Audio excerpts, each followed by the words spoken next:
Okay, next video.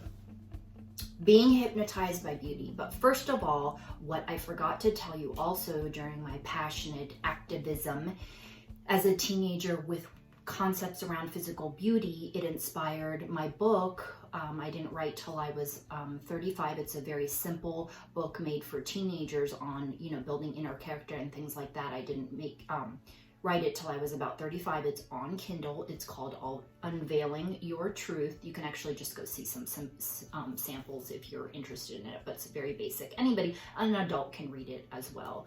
And I had somebody review it, so she really loved it. Okay, this is where it gets interesting. It's funny when I'm designing these videos, right? Because I'm getting to revisit these different things going on in my mind, and I'm speaking about it very candidly and honestly, and it could be something really that I could really be embarrassed about, right? And I think about, what makes us embarrassed, and why would I be embarrassed? Because I know that there's other people that feel like this, but sometimes we don't share things because we don't want to appear weak or, insecure or whatever it is. I mean, even to say somebody is now, oh, he or she is insecure. Well, I still am about some stuff. It's just I've learned the tools to help and manage them, okay? And some things, yes, do go away, but some things still feel stuck in there. That's why I always say, like, this life, this is a lot of work.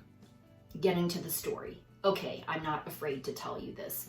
So why I talk so much about feeling. There's a feeling, but there's a difference between feeling and knowing, all these sorts of things when it comes to a thought such as self-worth. And I will explain to you later the difference between how I know self-worth is different than self-esteem. Okay, so what I'm going to tell you is, so when I was growing up, the couple of friends that I do have, which by the way, I look back as them as acquaintances, they were just people I had things in common with. They weren't true friends. So that really is fascinating to me. And I realized that a long time ago. But the very first friend that I had, who was a very beautiful Italian girl, she always had boyfriends 24/7. So not only she had them 24/7, like they were always around her, always, and she just went from one to the next to the next to the next.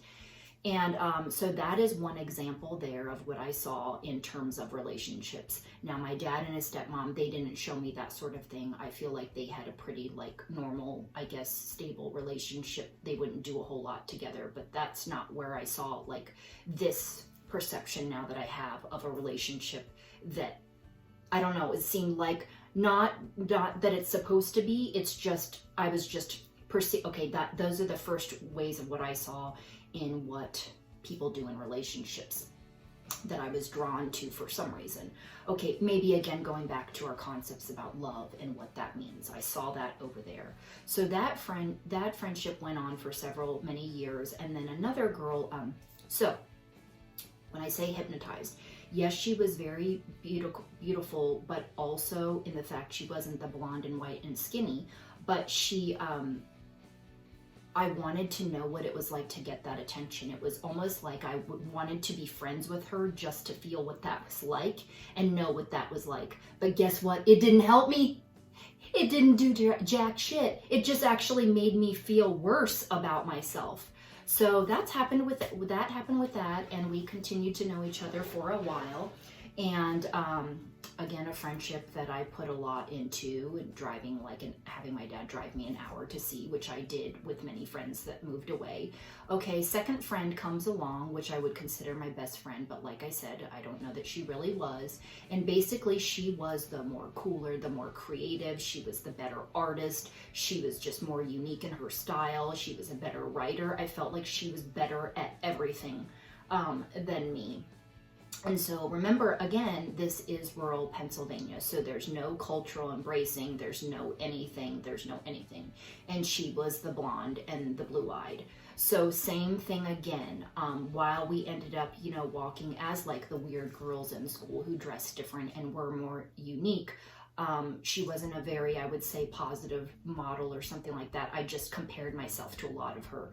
So that story is really the roots of everything, because I feel like I was hypnotized by her. I was, till the age of 30 and can describe it now as that it was a power over me.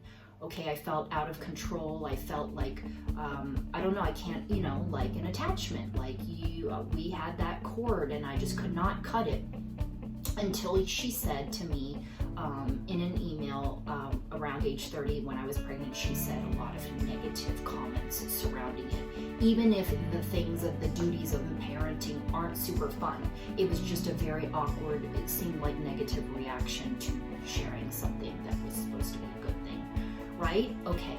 I will also discuss later, we just talked about in the last video about my concepts about mainstream. When it comes to love though, I definitely always wanted to find love. I didn't know if I was going to get married or even have a kid. But again, at that time, the traditional model that I was seeing, I didn't relate to. Okay, so I was still I was open to meeting somebody. And again, if you watch my other series, in the Unlock Your Truth, I talk about wanting a skateboarder and getting a skateboarder and that whole mindset and creating and all of that. And that was about somewhere like 16.